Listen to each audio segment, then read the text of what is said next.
پھر دن ہوا،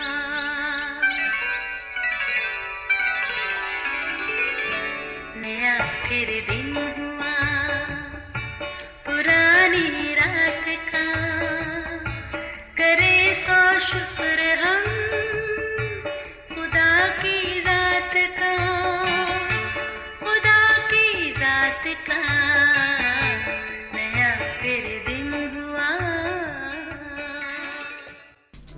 آج کی آیت، پس غور سے دیکھتے رہو کہ کوئی شخص خدا کے فضل سے محروم نہ رہ جائے۔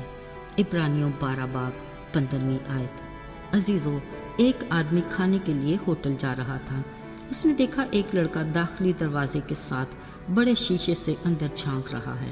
وہ کچھ دیر تک اس کی حرکات و سکنات کو دیکھتا رہا۔ وہ نم آنکھوں، خشک لبوں کے ساتھ بڑی بے چارگی کے ساتھ مسلسل اندر کی طرف جھانک رہا تھا۔ وہ شخص اس کے پاس گیا اور پوچھا، تمہیں بھوک لگی ہے نا؟ بچہ اس آدمی کو دیکھ کر کچھ ہچکچایا، پھر بولا، جی میں کافی دیر سے بھوکا ہوں۔ وہ بچے کو اپنے ساتھ اندر لے گیا اور میز پر بیٹھ کر کھانے کا آرڈر دیا۔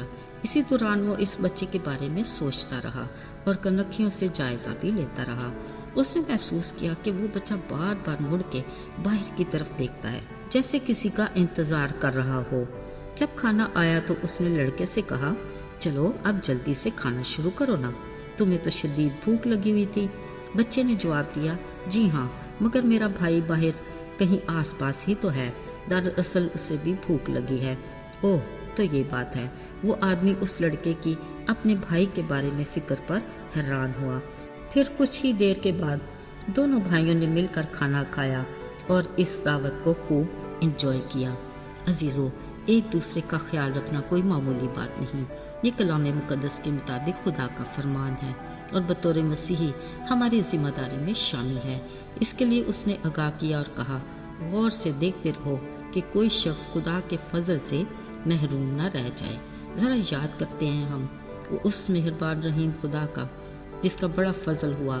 نہ صرف جسمانی طور پر ہم اس کی برکات سے بھرپور زندگی گزار رہے ہیں، بلکہ روحانی طور پر بھی ہمیں اپنے فضل سے بیداری، بحالی اور تازگی میں رکھا تاکہ ہم بھرپور خوشگوار روحانی زندگی کا لطف بھی اٹھا سکیں۔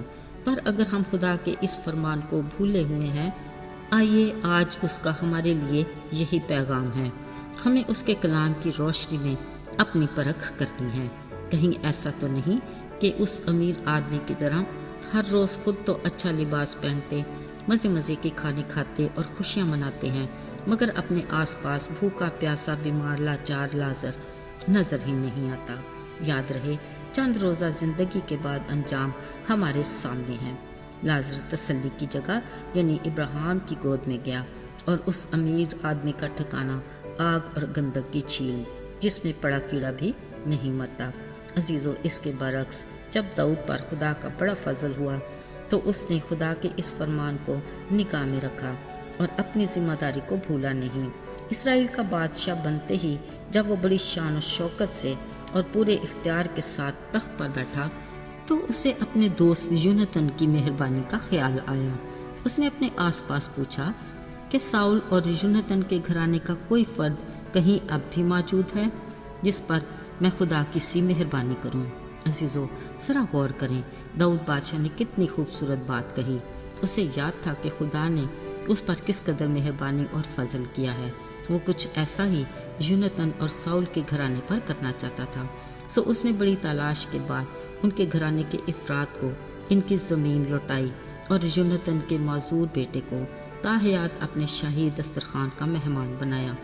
عزیزو، آج خدا اپنے اسی فرمان کو پھر سے ہمیں یاد دلانا چاہتا ہے کہ غور سے دیکھتے رہو کہ کوئی شخص خدا کے فضل سے محروم نہ رہ جائے۔ پہلے تو ہمیں خود پر اس کے بڑے فضل کی برکات کو یاد رکھنا ہے۔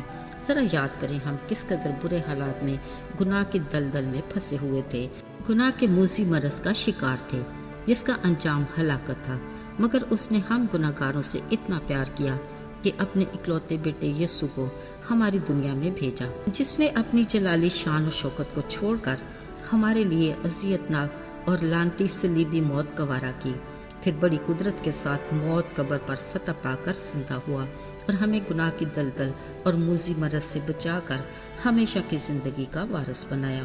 اس کی تعریف ہو۔ عزیزو، اب اس کے اس بڑے فضل کی برکات کو ہم نے خود تک محدود نہیں رکھنا، بلکہ ہمیں اس کے فضل کی برکات کو دوسروں تک پہنچانا ہے۔ اس لیے ہمیں بطور مسیحی یہ ہماری ذمہ داری ہے۔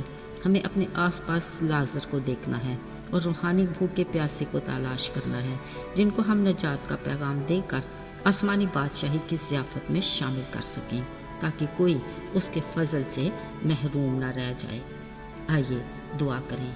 اے مہربان آسمانی باپ، تیرا شکر ہو کہ تو ہر بشر کا خدا ہے۔ تیرے لیے کوئی کام دشوار نہیں۔ توفیق دے کہ ہم تیرے بڑے فضل کی برکات کو دوسروں تک پہنچانے کے لائق ہو۔ ہمیں ہر پل تیری ضرورت ہے، آج بھی، کل بھی، بلکہ جب تک ہم زندہ ہیں۔ یسوع کے مبارک اور پاک نام میں آمین۔